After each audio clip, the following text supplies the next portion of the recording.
Kingsley, son, and Kingsley Gillian, son. Please come.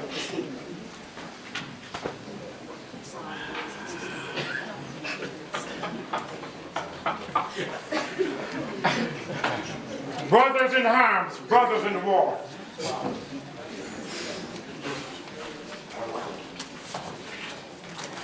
To my many friends and relatives, I got a lot from Mama and Daddy.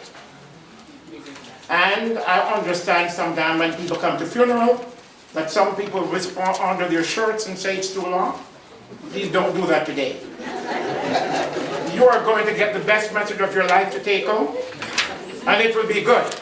It will be refreshing, and it will be inspiring. My friend will first give a poem of life for my mother. I will follow up by giving you some inspiring words. And at the end, guess what? It's not finished. Joy sung and Maria sing, and they can sing better than I do. I'm going to close with God holds the key of all unknown. That's it, folks. Sit back, relax, you're off for a ride.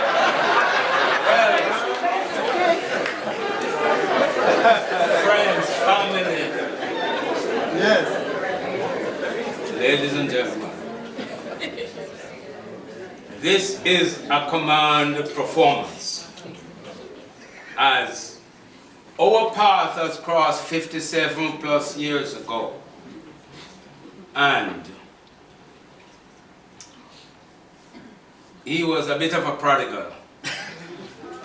Who asked you? And so he wanted to go back home, but he couldn't go alone. He took me with him. And Mrs. Naomi Morgan and the rest of the Morgan clan took me in with him and treated me like a son from then on.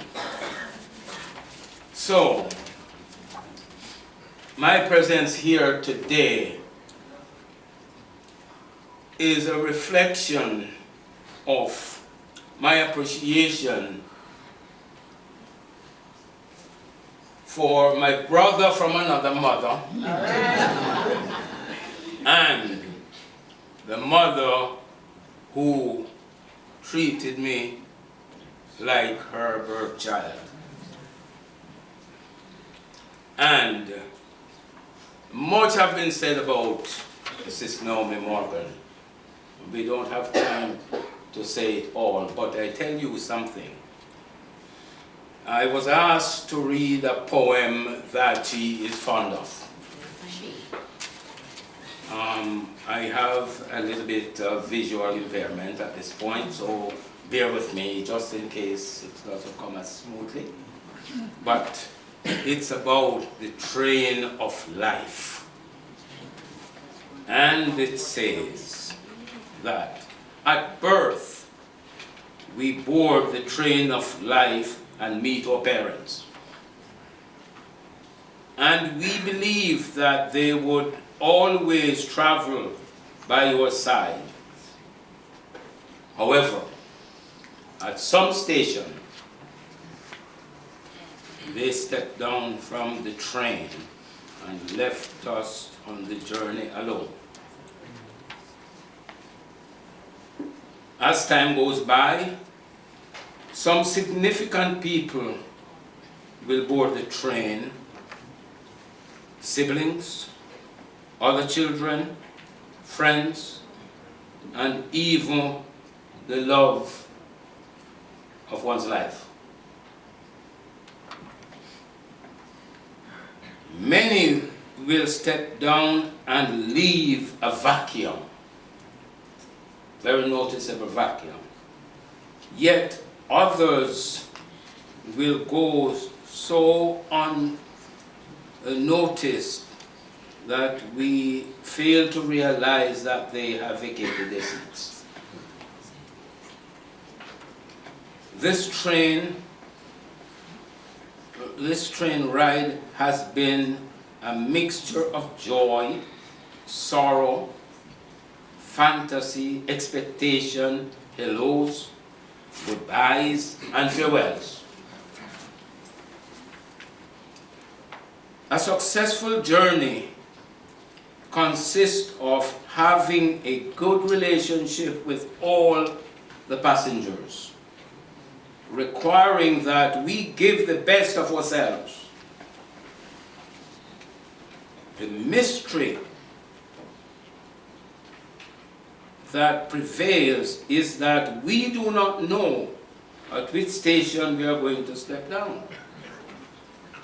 Thus, we must try to travel along the track of life in the best possible way, loving, forgiving, giving, and sharing. When the time comes for us to step down and leave our seats empty, we should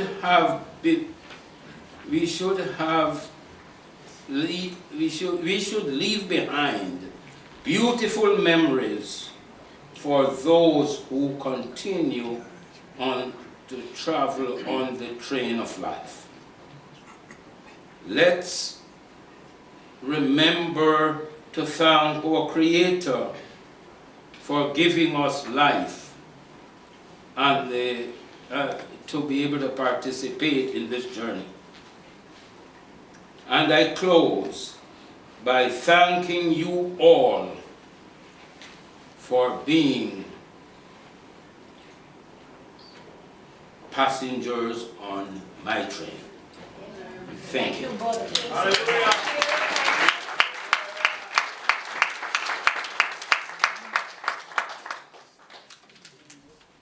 My friends,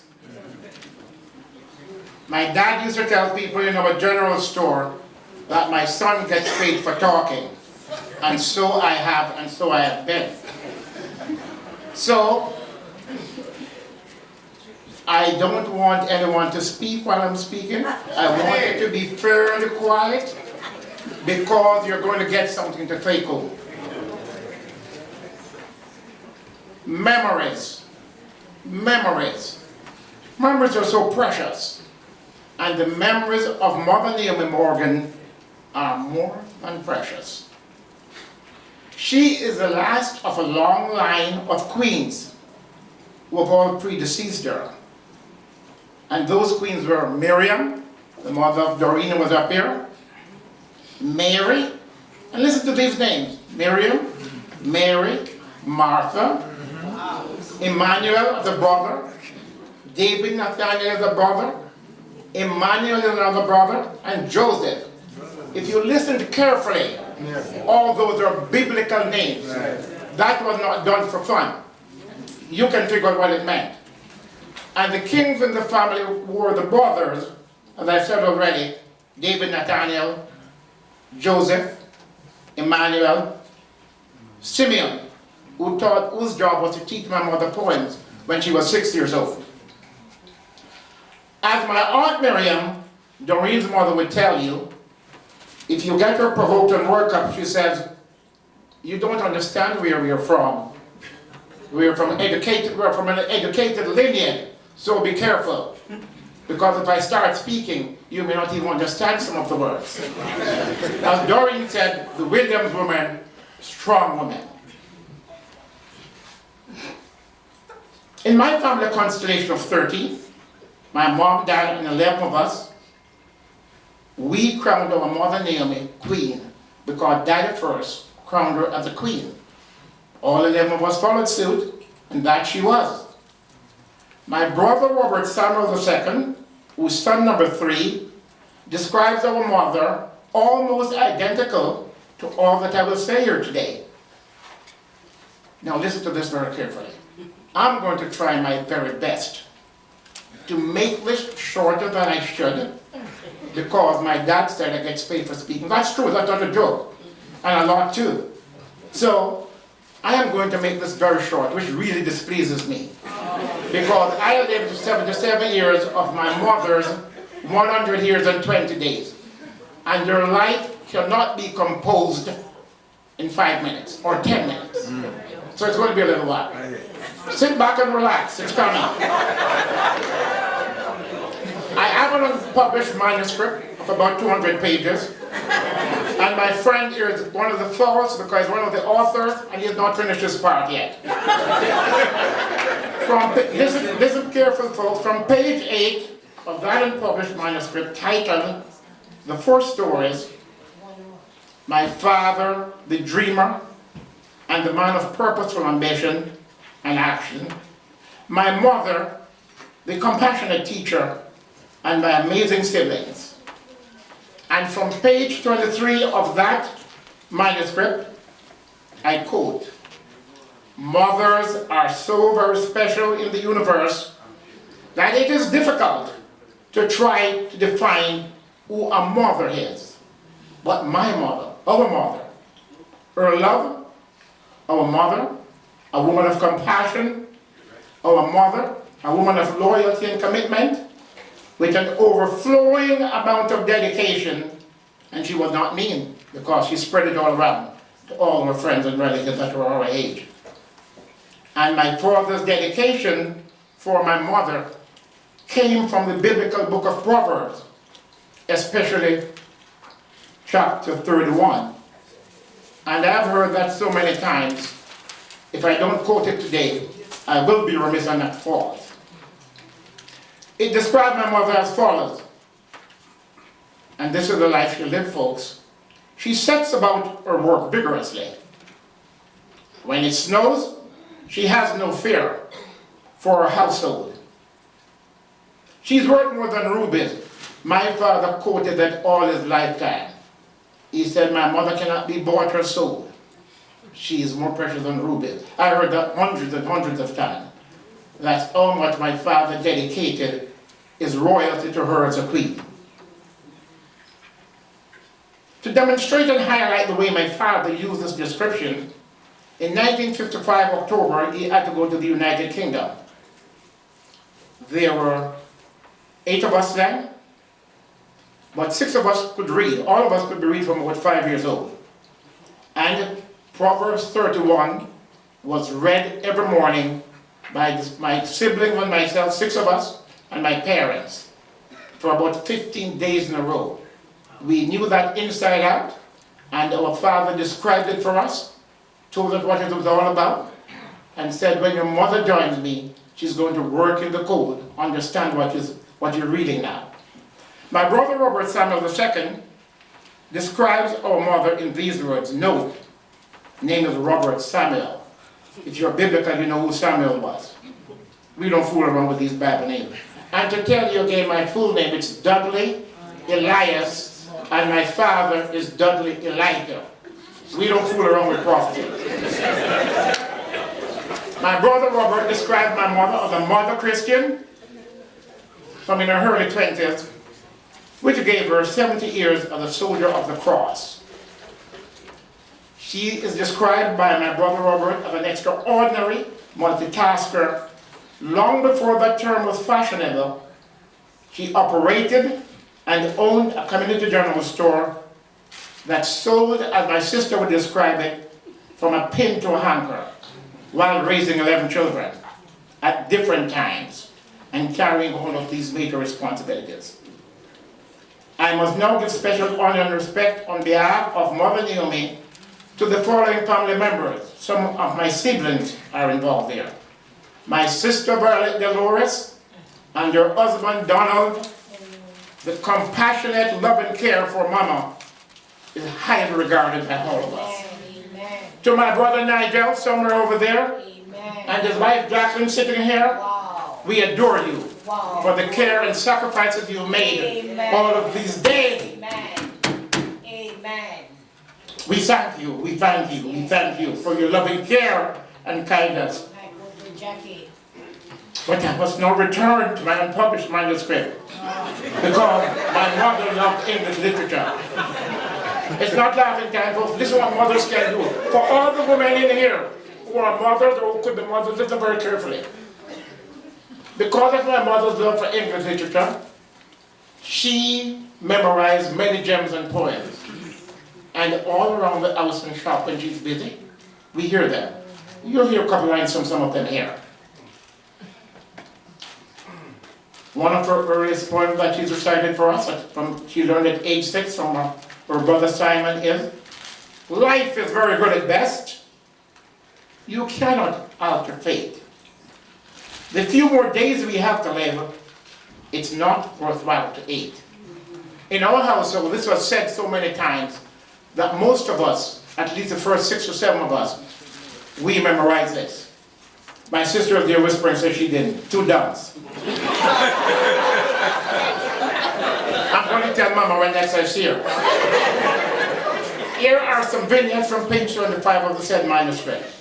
My mother and I used to have prepared dialogues at the ready to be recited at any church function. You can call us anytime, day or night. And my mother and I are ready. From ages 6 to 12, my mother prepared me for my public speaking career life.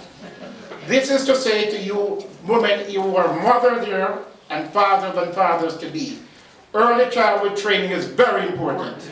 If I didn't become a public speaker in my career world, I'd be a dead man, I'd be foolish. I was trained to do that. So that's a lesson for you, a very good lesson. And I am a living proof today of what early childhood training can do. My very best memory is what produces this man of my friend for 53 years. I love to carry home friends. And as King said, it lasted for quite a while. I couldn't go without friends. Because if I present my friends, I don't think they're going to hear anything. So I loaded my house with friends. Every time I went home, there was 1 or 2 friends coming. Never failed for years, because they're my bodyguards. And Mom and Dad are lovely, decent people. They would not say anything untoward. But when my friends are going back, they'd say, "Huh, I think you're back in the fold, you know. Do you want to try next week by yourself?" I said, "Do you think I'm foolish?" No. Mother, oh mother, I love you, I respect you, I honor you.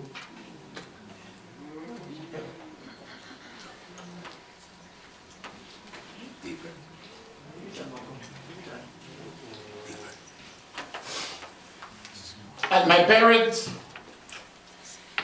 golden wedding anniversary, a friend of my brother Carlton, John Charlico, and he's going to be charged because I told him he had to be here this evening. I haven't seen him. I'm going to send him an invoice for what I said about him. Charlotte said, "Mr. and Mrs. Morgan have adopted every friend of their children." And he said, "We did a double trick. We adopted them too." So Kingsley did that. That's why we kept him. And so, one of my friends who Kingsley knows very well, Dr. Emmanuel Ojo, has said, when your friend says words, pick from it pearl nuggets. And from what Charlie Combs said about my parents, that's a pearl nugget.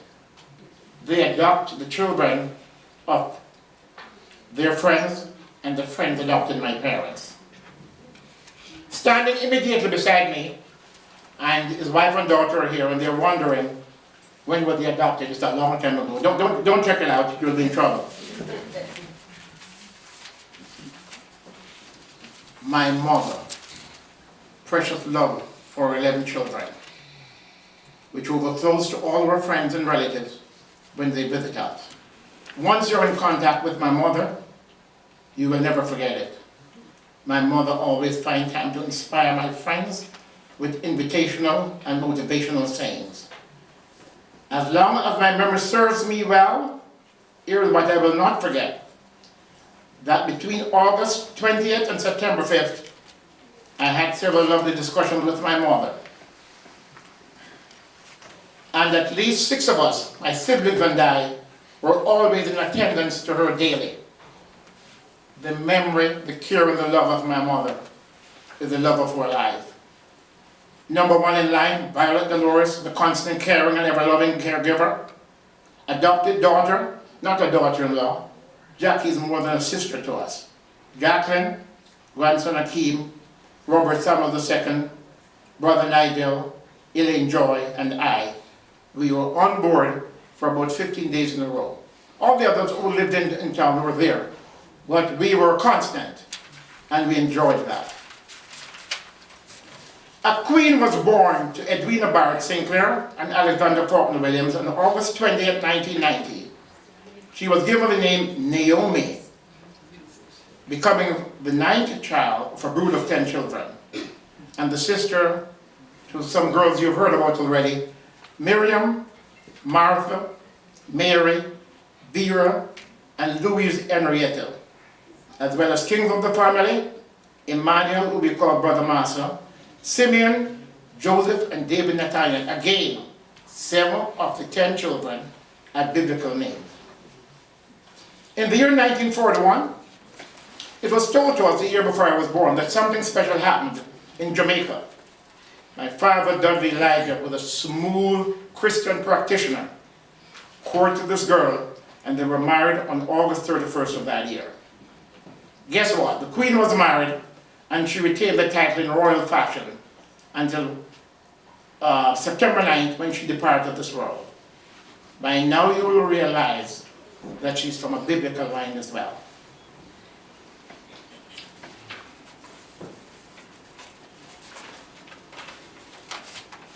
That's the only turn I'm doing. I'm almost finished now. Yes, all my brothers and sisters have the same reflective memory of her mother. Somebody said she was strict. Oh, you don't know how strict this lady was. She was a businesswoman, and if you didn't pay her and you bought a bicycle, this woman would seize it herself. She didn't need men's help. Oh, that's very true.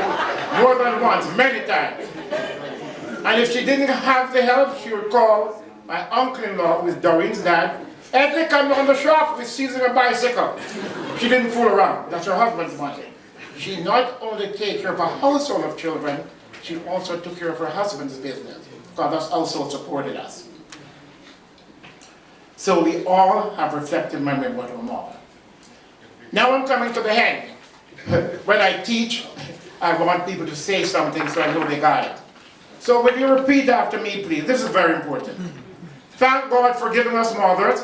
Thank God for giving us mothers. And thank God for all mothers of the past. Thank God for all mothers of the past. And all the mothers of the present. And all the mothers of the present. How about the future? And the future. No, that is God's business. I'm leaving it alone purposefully. Purposefully, yes. I'm a biblical man. I'm not going to interfere with what one is supposed to interfere with. Lastly, when each of you depart this place, go in safety, go in peace, go in harmony, go in love. And please do keep my siblings and I in your loving daily prayers as we sojourn to Jamaica for the next portion of our mother's journey on this planet.